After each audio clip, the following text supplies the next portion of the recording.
श्री गणेशाय महाश्री सरस्वती मात्रे प्रभु रामचंद्राय नमो नमः। विराज रामे मारिता वने चौकडे पसरली कीर्ती ध्वनी जैसे तैल पडता जीवनी जाय पसरो निक्षणार्थे। कथेचं अनुसंधान ग्रंथकर्ते श्रीधर स्वामी या ठिकाणी सांगतायत। भगवान श्रीरामचंद्राचं चरित्र आहे आणि विराधाला मारलं। विराधाकडे अद्भुत ताकद होती। आताच सांगितलं महाराजांनी, जया विराधा भेणे सर्वदा पळे रावण, तो श्रीरामे मारून या गाण, तुझं संपूर्ण वधू आला।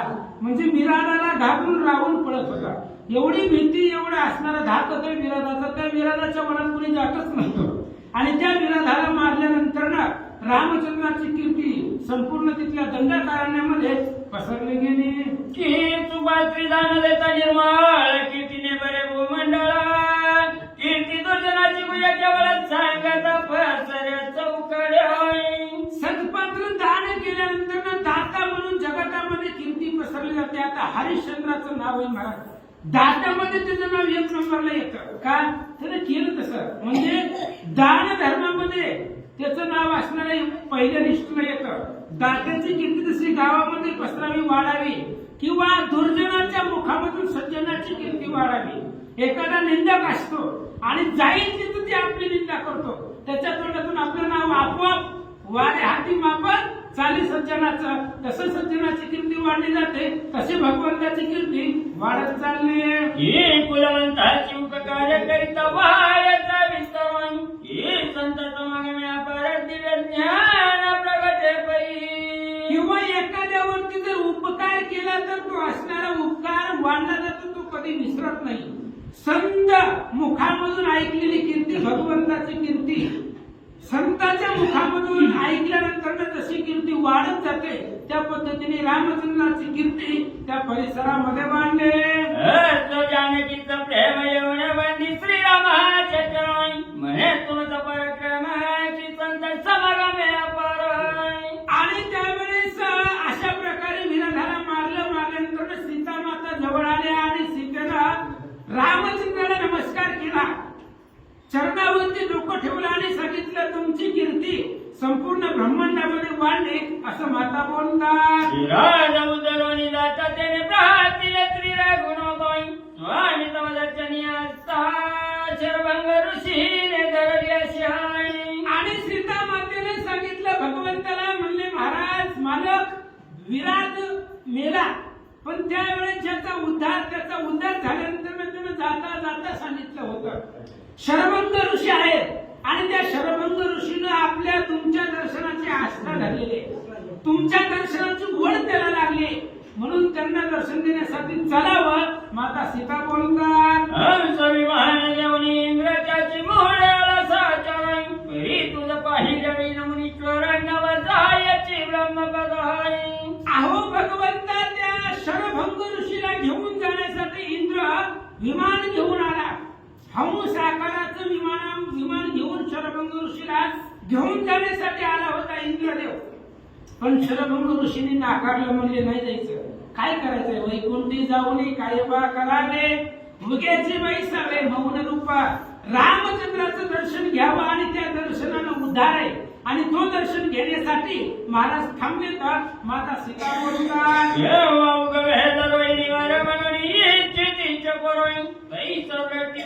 रामचंद्र चरवंग ऋषी। भगवंता रामचंद्र शरभंग ऋषी अतिशय आतुरतेने तुमची वाट पाहताय। जसं चकोर पक्षी फक्त पावसाचंच पाणी पितो किंवा चंद्राचीच वाट पाहतो, चंद्राचं दर्शन झाल्याशिवाय तो असणारा चकोर आपला असणारा नित्यक्रम उरकत नाही, त्याला समाधान भेटत नाही, तसं तुमच्या दर्शनाची ओढ आस्था त्या शरभंग ऋषीला लागली आहे, म्हणून चला। विनोदे चांगुंड मग तो गेला उद्धरुण, त्याच्या आश्रमाची श्री रघुनंदन जाता झाला ते काळी। आणि सीता माऊलीने सांगितलं, देवा अशा प्रकारे विरोधाने आपल्याला माहिती दिली आणि तो गेला, त्याचा उद्धार झाला, आणि मग आता त्या शरभंग ऋषीचं दर्शन देण्यासाठी त्यांचाही उद्धार करायचा आहे, म्हणून त्याच्या आश्रमाच्या दिशेने चलावं। माता सीता बोलतात, न मागे येता जानकीची धुरत नाही तिचे पाठीची लक्ष्मण चौकडे पाहतशय. मग आता सीता मातेने सांगितलं ते विराधाने सांगितलं त्यामुळे रामचंद्र निघाले. शरभंग ऋषीच्या आश्रमाचा मार्ग लक्ष्य केला आणि त्या मार्गाने निघाले. पुढे रामचंद्र आहेत, पाठीमाग माता सीता आहे आणि त्यांच्या पाठीमाग लक्ष्मणचे. ते आसपासचा परिसर बघत बघत निघाले. आणि कयतील रजनीच्या रमणीचा पाशी लाविला शरण वैयत मित्र कुमार पाठीरा येताशय. आणि लक्ष्मणाने विचार केला तसं पाठीमागून विराट आला होता, सीतेला उचलून घेऊन गेला, तसं अनेक राक्षस येतील, त्यामुळे सीतेला मध्ये ठेवलं. पाठीमाग सीतेच्या मागे लक्ष्मण आहे आणि पुढे राम आहे. लक्ष्मणाच्या हातामध्ये धनुष्य आहे, धनुष्याला बाण लावलेला आहे आणि सज्ज सावधान अवस्थेमध्ये लक्ष्मण निघाले. वृक्ष छायेसी क्षण ठाई ठाई वैच पद्मनायमाई श्वास टाकून म्हणे लक्ष्मण का हो राहण आज येथे आई. आणि मग त्यावेळेस माता सीताई महाराज राजवाड्यामध्ये राहिलेली लेकरू आहे, त्याला कुठं वनवासाला जायची माहिती आहे का काय, त्यामुळे थोड्याशा अंतरावर गेले की तिच्या धापा भरायच्या आणि ती असणारी थांबत होती वेळोवेळीला. अशा पद्धतीने सांगतात. तो वृक्ष तळी सर्व साक्षी जोर चराचर चित्त परीक्षी पद्माक्षीचा मार्ग लक्षी उभा होणी क्षणैक. आणि रामचंद्र पुढे निघून जात होते आणि सीता माता हळूहळू हळू चालत होत्या आणि कधी कधी धाप लागल्यामुळे थांबतही होत्या आणि राम सीतेमध्ये खूप अंतर पडायचं. म्हणून रामचंद्र थोड्याशा अंतरावर गेल्यावर झाडाची सावली बघायची, तिथं थांबायचे सीता जवळ येण्यासाठी. आणि सीता जवळ आली की पुन्हा रामचंद्र निघायचे. असा वनवासाचा मार्ग घालवत घालवत शरभंग ऋषीच्या आश्रमाच्या जवळ राम लक्ष्मण सीता येऊन थांबले. पुढे शरभंगाच्या आश्रमात श्री रघुवीराय येता झाला दया सागराय चौकड विधावले ऋषीश्वर दैत्यपुरा गंगेचे. आणि मग शरभंग ऋषीचा आश्रम बघितल्याबरोबर रामचंद्राने पाहिलं आणि शरभंग ऋषीच्या आश्रमाच्या परिसरामध्ये राम लक्ष्मण सीता यांनी प्रवेश केला. केल्याबरोबर तिथले आसपासचे जे सगळे ऋषी मंडळी होते ते सगळे रामचंद्राच्या भेटीसाठी आले. जसं गंगेला भेटण्यासाठी अनेक असणारे नद्या येतात, त्या गंगेच्या असणाऱ्या समुदायाला त्या पाण्याला जाऊन मिसळतात, त्या पद्धतीने रामाच्या भेटीसाठी सगळे ऋषी मंडळी येऊन थांबले. सांडणी समाधित पाचरणाई लगबग धावती ब्राह्मणाय शरभंगा निगवेगे करुणे रामदर्शनात एकळी. आणि मग शरभंग ऋषीच्या आश्रमामध्ये भगवान परमात्मा आलेला आहे ही कीर्ती त्या असणाऱ्या परिसरामध्ये पसरली. तप करायला बसलेली ब्राह्मणांनी तप सोडून दिलं. चला अरे योगी याच्या ध्यानी ध्याताना तुळसी तो आम्हापासी मागे पुढे. अरे योगी याच्या स्वप्नात जात नाही, तू राम समोर आलाय आणि ज्याच्यासाठी तप करायला तू जर घराला आला तर तप कशाला करायचं. तप सोडून दिलं, ध्यान सोडून दिलं, आहे त्या अवस्थेमधून उठले आणि रामाच्या भेटीसाठी आश्रमामध्ये आले. शरभंग ऋषी परिगणित कुष्ठ भरला त्याशी दिव्य शरीर धरुणी भेटीशी येत झाला श्रीरामाचे. आणि शरभंग ऋषी तपाने अतिशय सामर्थ्यवान होते आणि ते असणारे अनेक वर्षापासून तप करत होते, त्याच्यामुळे वृद्ध झालेले होते. गलिच्छ असणाऱ्या त्या ठिकाणी जसं म्हातारा माणूस असावा तसं त्यांचं वय त्याचं स्वरूप दिसत होतं. पण रामाच्या भेटीला जायचंय आणि तपाच्या सामर्थ्यावरती दिव्य देह धारण केला आणि दिव्य स्वरूप धारण करून भगवंताच्या भेटीला महाराज निघाले. पहिले शरीर झाकून घरी खेळावी तो ब्राह्मण आहे क्षणभरी दिव्य रूप धरून रामदर्शना पतलाय. आणि त्या शरभंग ऋषीचं जे काही पहिलं मूळ स्वरूप आहे, मूळ रूप आहे, ते रूप त्यांनी घरी ठेवलं आणि दिव्य देह त्यांनी निर्माण केला तपाच्या बळावरती.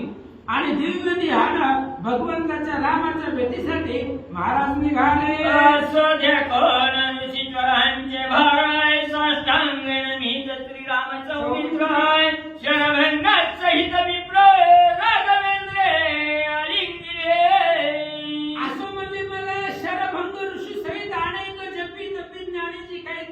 तपस्वी आहेत, ध्यान करणारे सगळे ऋषी मंडळी आलेले होते. रामचंद्राने ऋषींचा भार पाहिला. भार म्हणजे एक नव्हता, असंख्य ऋषी मंडळी आलेले होते आणि सगळ्या ऋषींनी रामाला नमस्कार केला. राम लक्ष्मण आणि सगळ्या ऋषी मंडळींना, ब्राह्मण लोकांना नमस्कार केला.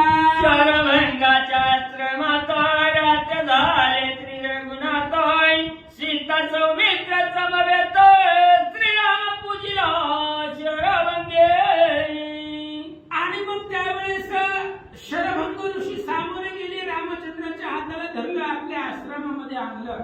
आणल्याबरोबर त्यांची असणारी पूजा केलेली आहे. भगवान परमात्मा एक अखिल कोटी ब्रह्मांडाचा नायक आहे आणि त्यामुळे त्या रामचंद्राची पाद्य पूजा शरभंग ऋषीनं केली. म्हणतात लक्ष्मण ऋषी ते पुसताय, कंठे खाली कायाशे कापताय, शरभंग उघडोरी दावित सौमित्रा ते धावाय.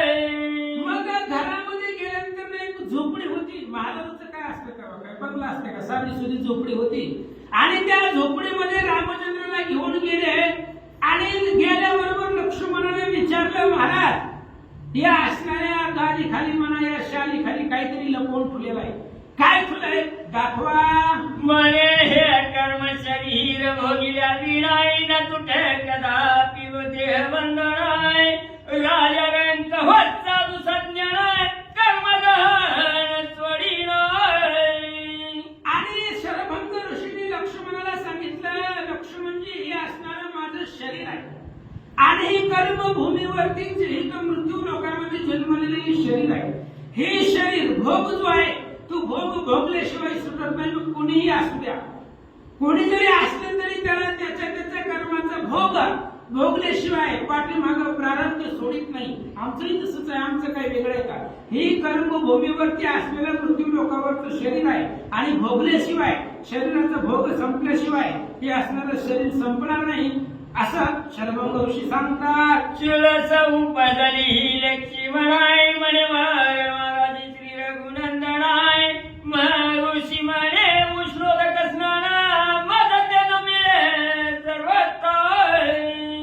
आणि मग ते असणारं शरीर पाहिलं, वयोवृद्ध झालेलं आहे. लक्ष्मणाला किळस आली त्या शरीराकडे बघून.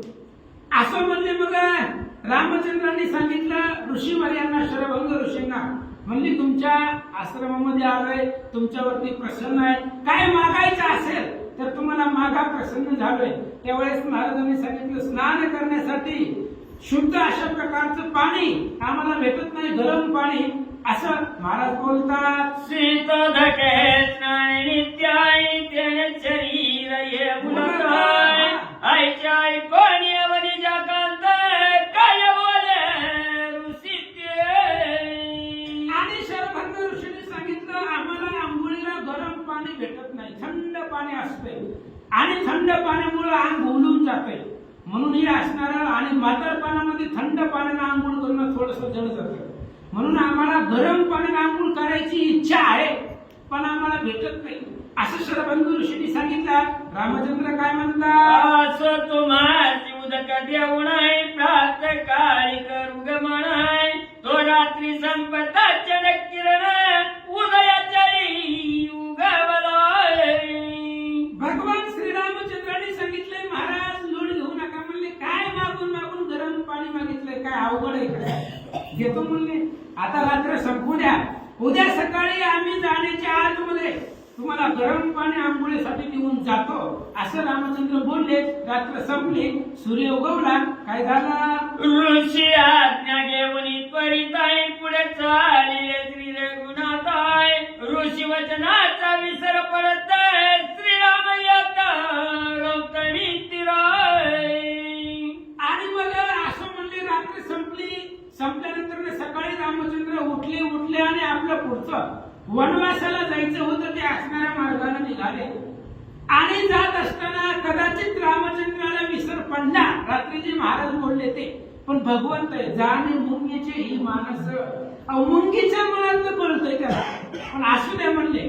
आणि मग रामचंद्राला आठवलं आणि गौतमी तीरावरती, गोदावरीच्या तीरावरती भगवान परमात्मा आला. आणि काय करतात, गौतमी करीता स्नानाय, तो आठवले ऋषींचे वचनाय, मग धनुष्याची लावणी अगदी भावनाय,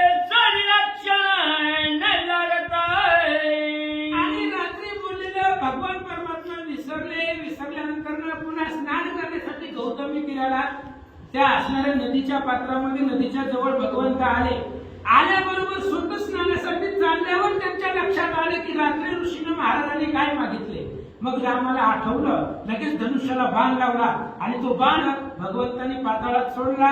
चपळे आईचा बाण आलाय, ऋषी आश्रमापुढे कुपट केलाय, बाण प्रवेशला पाताळात, कुचवू चंबळाला उष्णाला के. भगवान श्रीरामचंद्राने अग्निबाण लावला आणि तो असणारा अग्निबाण पाताळामध्ये सोडला. ऋषींच्या आश्रमाच्या पुढे खूप म्हणजे असणारे एक विहीर आळ्यासारखं खोल खड्ड्यासारखं तयार झालं आणि त्याच्यामधून गरम पाण्याचा प्रवाह बाहेर आला. त्या एकची स्नानेचा चराई, ऋषींचे झाले दिव्य चरिराय, मग विमानी वैचवळी विप्र शक्रेला मरलो काय. आणि मग गरम पाण्याने रामचंद्राने भगवंताने अग्निबाणाने ते असणारं पाताळामधून पाणी वर काढलं आणि अग्निबाण लावल्यामुळे ते गरम झालं आणि गरम पाणी असणाऱ्या ऋषींच्या आश्रमामध्ये आलं. ऋषींनी त्या पाण्यामध्ये स्नान केलं, दिव्य शरीर प्राप्त झालं. इंद्र महाराज आले विमान घेऊन, त्या विमानामध्ये बसले आणि इंद्रदेवाने त्या ऋषींना अमर लोकाला स्वर्ग लोकाला घेऊन गेले. मग सुतीक्ष्णाच्या आश्रमाप्रती जाता झाला जनक जापती, मार्गी तापसी गौतमी रती श्रीरामाच्या आश्रमागणे. आणि मग शरभंग ऋषीचा उद्धार भगवान परमात्म्याने केला. पुढे निघाले. सुतीक्ष्ण नावाचे ऋषी आहे, त्यांच्या असणाऱ्या आश्रमाचा मार्ग धरला आणि रामचंद्र निघाले. जात असताना असंख्य अनेक ब्राह्मण ऋषी मंडळे रामचंद्राच्या सोबतीला मिळाले. नाना प्रकारचे तापसी, कित्येक ते वृक्षाग्रासी, एक वृद्ध अत्यंत वाचेसी, शब्द न फुटे बोलत. आता रामचंद्राच्या सोबतीला जे मिळाले ते ऋषी मंडळी होते, ते अनेक दिवस तप करत बसलेले होते. वयोवृद्ध झालेले होते, त्यामुळे कुणाला बोलता येत नव्हतं, तोंडातून शब्द फुटत नव्हता, चालता येत नव्हता. अशा प्रकारची अवस्था ऋषी मंडळीची सांगतात. एका दंतहीन बहुसाय, फळे ठेचा वया काकेशी उखळाय, नग्न मौनी जटाधारी सकळ दुग्धहारी फळाहरे. मग अनेक प्रकारचे जपी तपी संन्यासी रामचंद्राला भेटलेले होते. तोंडामध्ये दात राहिलेले नव्हते. फळं जरी खायचं म्हणलं तरी ती पहिलं खंबा आणि उकळ असायचा छोटासा. कुणाला काय खाता येत नसली कुठून खात होते. तसंच ऋषी मंडळीने आपल्या काठीमध्ये ठेवलेलं होतं खंबा आणि उकळ. चावत असलं की फळं, चावत नसली की त्याचा असणारा भुगा करायचा आणि ते असणारी फळं खात होती. काहींनी जटा वाढलेले होते, काही नग्न अवस्थेमध्ये होते, काहींनी वल्कल परिधान केलेली होती. अशा अनेक ऋषी मंडळी रामचंद्राच्या सोबतीला समवेत निघाले. असो सुतीक्ष्णाश्रमाशी आला शरयतीर्निवासी, मग परमानंद होत ऋषीशी श्री रघुपतीशी भेटती. असं म्हणजे असं भगवान परमात्मा सुतीक्ष्ण ऋषीच्या आश्रमाच्या जवळ आले. आल्याबरोबर रामचंद्राला ऋषीलाही आनंद वाटला, कारण राम आहे तो. आणि त्या रामचंद्राचं दर्शन झालं म्हणून सुतीक्ष्ण ऋषी रामाला भेटण्यासाठी समोर आले. ते क्रमणी तीन दिनात्री नयन हृदय जीवनाय, त्रिभुवनपती श्री रघुनंदन पुढे देतो चालीला. आणि सुतीक्ष्ण ऋषीच्या आश्रमामध्ये 3 दिवस राहिले, कारण आता त्यांना 14 वर्ष घालवायचे. मग कुठं 5 रात्र, कुठं 3 रात्र, लयच परिसर आवडला तर 7 दिवस, असं थांबत थांबत थांबत मुक्काम करत रामचंद्र निघाले. मग या सुतीक्ष्ण ऋषीच्या आश्रमामध्ये 3 दिवस राहिले आणि तिथून पुढे वनवासाला निघाले. गौतमी तीर पावन पाता पांचालेश्वर रम्य स्थान, तेथे भूमीतून गायन रामचंद्र ऐकिले. आणि पुढे असणारे गौतमी तीर असणारं अतिशय पावन होतं. तिथं भगवान परमात्मा तिथपर्यंत जाऊन पोहोचले. पोहोचल्याबरोबर ते असणारं पांचाळेश्वर आहे, रम्य अशा प्रकारचं स्थान आहे, ठिकाण आहे. आणि तिथं रामचंद्र गेल्यावर त्यांना ऐकायला भेटलं, जमिनीमधून रामचंद्राच्या चरित्राचं गायन रामाने ऐकला. रघुत्तमाच्या संगती तापसी येते मंद कर्णमा ऋषी, परम तपियते जराशी जैसा काशी भास्कर. आणि त्या असणाऱ्या तीरावरती त्या नदीच्या जवळ गेल्यावर रामचंद्राने ऐकलं, जमिनीमधून आवाज येतो. म्हणजे काय, सोबतीला महाराज लोक होते त्यांनी सांगितलं, महाराज भगवंता तुम्हाला माहिती नाही, मंदाकिनी नावाचे ऋषी, मंदाकिनी नावाचे ऋषी आहे आणि ते ऋषी अतिशय तपस्वी या परिसरामध्ये राहतात असं समवेत ऋषी मंडळींनी सांगितलं. शिवाय करावया तपाचे हाय, पाच अप्सरा मरणाचे हाय, पाचविता ऋषी त्याचे आहे, देखणी या भरलोय. आणि रामा या ऋषीची कहाणी अशी आहे की या ऋषीचं तप भंग करण्यासाठी, कारण कुणी तपाला बसलं की इंद्रदेवाला टेन्शन येत होतं, कारण जर यांनी तप केलं तर आपली गादी आपली खुर्ची जाती याची भीती इंद्रदेवाला वाटत होती. म्हणून आमुचे पद घ्यावया तत्वता ध्यान रघुनाथाचे करिताती. इंद्रदेवानं त्यांचं तप मोडण्याचा प्रयत्न केला. सुंदर अशा प्रकारच्या अप्सरा त्या मंदकर्णी ऋषीच्या आश्रमामध्ये इंद्रदेवानं पाठवल्या. त्यांच्या सर्वदा ऐके गायनाच्या करिता उर्वीमधून ध्वनी उमटती जागवाई. आणि भगवान परमात्मा त्या गायन करतायत कशासाठी, त्या असणाऱ्या ऋषीचं तप भंग करण्यासाठी. म्हणून त्या असणाऱ्या जमिनीमधून आपल्याला आवाज येतोय, त्यांच्या गायनाचा आवाज आहे असं जवळ असणारे ऋषी मंडळी रामाला सांगतात. ऋषी पाहिजे ज्ञानी श्रीरामे झाला कळले म्हणी, मग मी बरोबर उडवणी बाहेर आला भेटावया. असं म्हणले. अशा प्रकारे बरोबरीचे ऋषी मंडळींनी ब्राह्मणाने सांगितलं, रामा अशा प्रकारे या मंदकर्णी नावाच्या ऋषीची कथा आहे आणि या स्त्रिया गायन करतात, ते आवाज तुम्ही ऐकला. पण ऋषीला सुद्धा कळलं की रामचंद्र आलेले आहे. अंतर्ज्ञानानं तपाच्या सामर्थ्यावरती लक्षात आलं, लगेच विवर्तवर उघडलं आणि रामाला भेटण्यासाठी महाराज आले.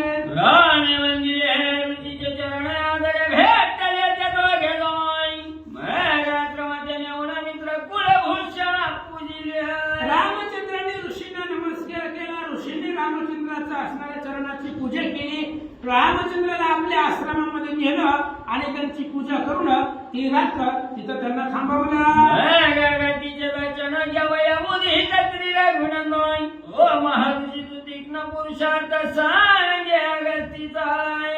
मग आता पुढे अगस्त्य ऋषींचा आश्रम किंवा अगस्तींच्या भेटीसाठी जाण्याची ओढ भगवंताला लागलेली होती.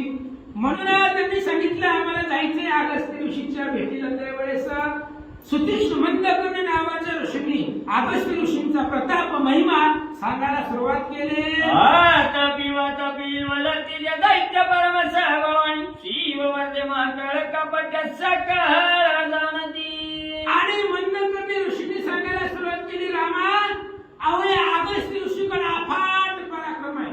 पूर्वी महादेवाच्या वरदानाने 3 राक्षस उन्मत्त झालेली होती. आतापी वातापी आणि हिलवर ही त्या 3 राक्षसाची नाव आहे. आणि ही राक्षस वरदान मिळाल्यामुळं उन्मत्त झाली होती. काय काय यान्य रूप होय होय कदुजनी जहांग होय उदकळी, एक अन्नदाता एक ववडी वैसले वनांतरी. आणि ही काय करत होती, ही 3 जण आतापी वातापी आणि हिलवर ही काय करायची, येणाऱ्या जाणाऱ्याला मारण्यासाठी. एकानं अन्नाचं रूप धारण करत होती एक जण, आणि एक जण पाण्याचं रूप धारण करत होतं, आणि एक जण तिथं माणसाच्या रूपानं त्यांना बोलवण्यासाठी पाचारण करण्यासाठी एक जण होता. असे 3 जण 3 रूपामध्ये येऊन माणसांना मारित होते असं महाराज सांगतात. आता अन्नदाता पूर्ण प्रार्थनी आणि ब्राह्मण पूजा करणे उदक पाण्यादरे समर्पिती. आणि आतापी नावाचा जो राक्षस होता तो अन्नदाता, म्हणजे तिथं असणारा जे काय मेन असणारा मनुष्याचं रूप त्यानं धारण केलं होतं, अन्नदान करणारा तो अन्नदाता आतापी.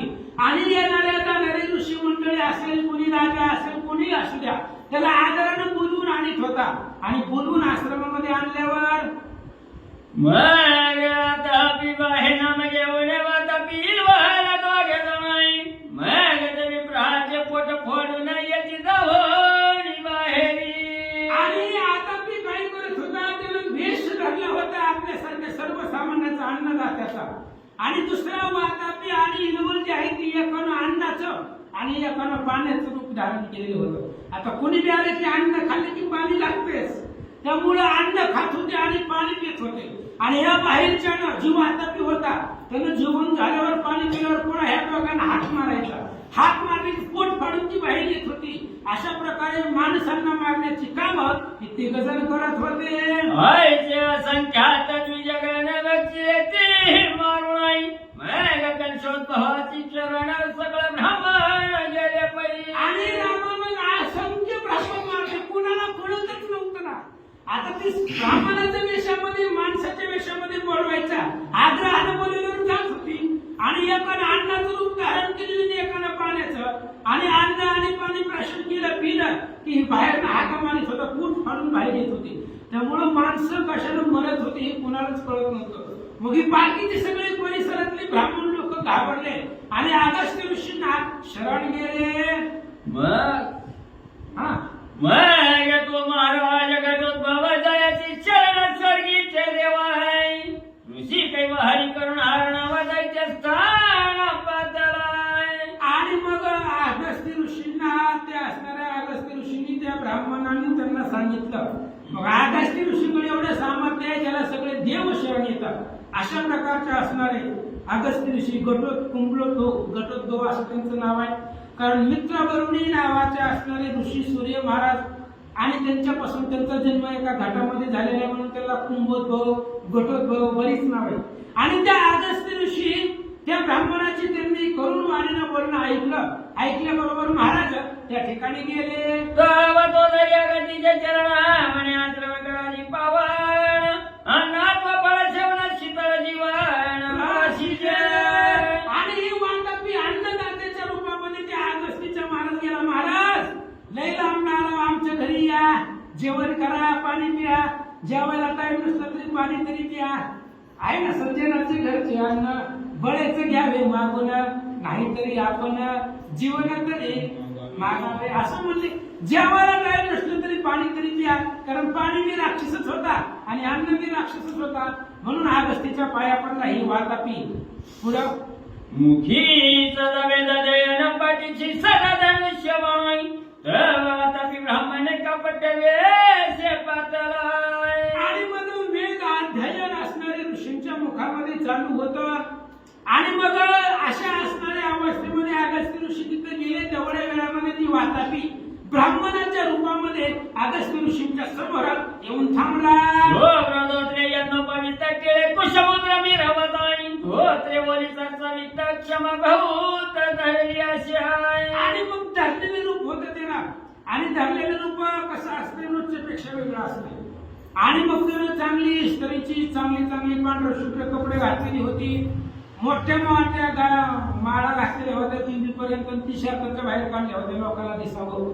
म्हणजे धारण केलेला वेश सर्वसामान्यापेक्षा वेगळा आणि जास्त कुणाला बोलायचं नाही. मौन धारण केलेला असा ब्राह्मण राक्षस ब्राह्मणाच्या वेशाचा महाराजांच्या पुढे आला. लटिकाची दावी आचार पर्यंतरी दूराच्या नाही वृंदावन फळ सुंदर कळकूट भरले असे आहे. आणि मग वरवरनं तो आचार दाखवित होता पण आतमध्ये दुराचार होता, वाईट होता.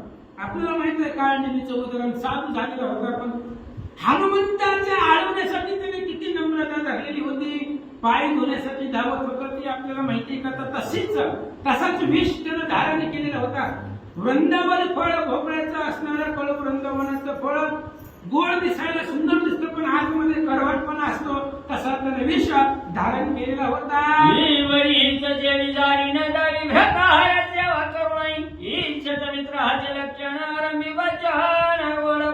किंवा एखादी जाळी वेश्या नावाची असणारी स्त्री असते पण पतीची सेवा वर्ण करून दाखवते पण अंतःकरणामध्ये पतीविषयी प्रेम नसतं.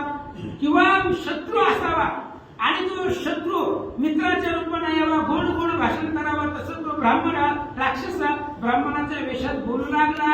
ही वचन आगमुखी गालिता प्रथम गोड वाटत आत्मताई ही सावस्वर गावी असता बौद्ध स्नेह वाढली. वचन ही औषधी आहे, वनस्पती आहे आणि वनस्पती खाण्यासाठी गोड लागते पण ती विष आहे, दुसरी विष आहे ती. आणि विष पोटात गेल्यावर माणूस मरणारच आहे. विष खाती असो पद्धती जो बाईसे तो मरणार ती असो. आणि मग त्यावेळेस किंवा सावध चोर असतो, सोबतीला असतो आणि सोबतीला असणारा खिशे टाका असतो पण तो सोबतीला असल्यावर गोड गोड बोलतो.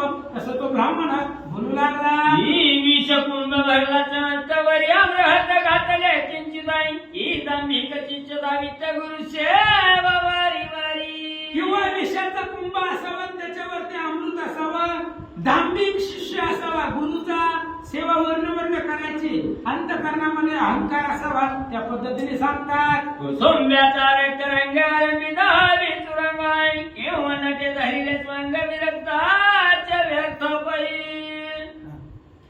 कैसा तापी मावकडे ऋषी सदा विभागवान राय वरी शब्द रसाळ फार अंतरिकात दुरात्मा असं म्हणजे आता जेवढी उदाहरणं दिली त्या पद्धतीने आणि मग हे असणारा राक्षस त्याला वाईट दुरात्मा असणारा होता साधूचं वेश धारण केलेलं होतं आणि मग अशा प्रकारे अगस्त्य ऋषींच्या जवळ आला आणि अगस्त्य ऋषींना अतिशय नम्रतेनं मधुर वाणीनं गोड गोड भाषेमध्ये महाराजांना तो असणारा राक्षस कपट रूपानं काय बोलू लागला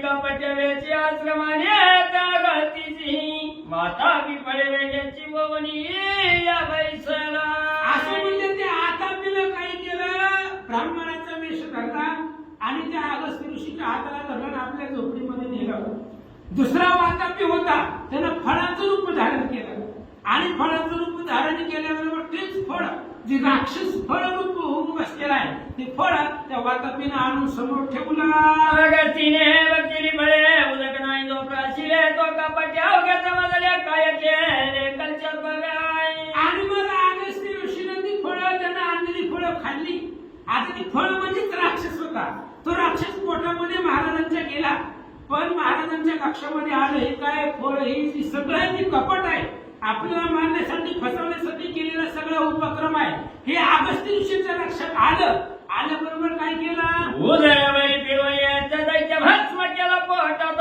दोघे नाम घेऊन वाहत बाहेर तरीत येता आणि मग त्यानं फळ खाल्लं अगस्त्य महाराजांनी पाणीच पिले नाही आणि फळ रूपी आतमध्ये गेलेला राक्षस त्याला बाहेरच येऊ दिलं नाही पोटातल्या पोटात दाबून अगस्त्य ऋषीनं मारून टाकलं आणि बाहेर नाही ब्राह्मणाच्या वेशामधला त्याला हाका मारू लागला एक दोन तीन हाका मारल्या पण हे काय बाहेर येईना प्रत्युत्तर दोघे रूप धरिती त्वर विग्रह भयंकर धावल्याचा त्वर ऋषीवारी आणि दोघं बाहेर होते त्याला हाका मारित होते पण ती बाहेरच येणं गेलं ज्यावेळेस ती बाहेर येणं गेलं त्यावेळेस ती घाबरले त्यांनी अकराळ विक्राळ आपले जे काही राक्षसाचं रूप आहे आतापी वातापी हिरवल आणि या त्यातलं एक तर मेलं आणि दुसरे दोन रूप राक्षसाची धरली आणि ऋषीच्या अंगावर धावले धनुष्याने पुन्हा गतीने तोडी लावा वातापीच्या शिरच्या दुरात नेले उडवाणी आकाशी आणि अगस्त्य ऋषीकडे धनुष्यबाण होतं धनुष्याला बाण लावला बाण सोडला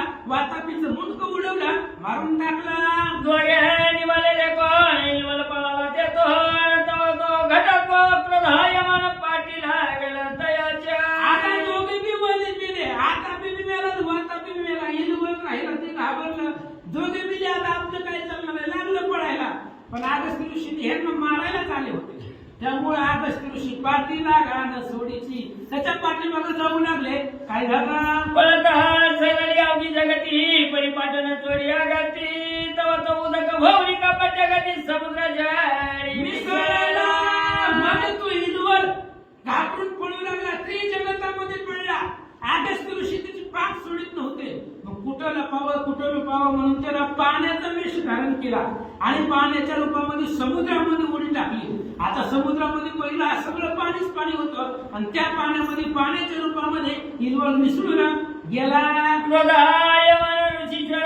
तत्काळ पत्रोणी दोन्ही कराच मन करुणीत सागर उदरवानी साठविला अगस्त्य ऋषीला राग आलेला होता म्हणून अगस्त्य ऋषीने काय केलं आपण जसं बोलणं करतो का तांब्यावर पाण्यामध्ये पाणी जसं तोंडामध्ये घेतो आज मनामध्ये तसं संपूर्ण जे काही समुद्र आहे तो समुद्रच अगस्त्य ऋषीने प्राशन केला अख्खा समुद्र कोरडा केला आणि ते सगळं पाणी पोटामध्ये घेतलं आणि त्या पाण्याबरोबर हे असणारा हिलवल राक्षस सुद्धा महाराजांच्या पोटात गेला म्हणे उदार रघुपती याचा पुरुषार्थी अगती त्याची भेट घेऊन निश्चिती सीतापती पुढे जाय तू आणि मग त्यावेळेस संपूर्ण समुद्र प्राशन केला आणि संभाषण केल्याबरोबर पोटातल्या पोटात ते असणाऱ्या इलबलाला मारलं.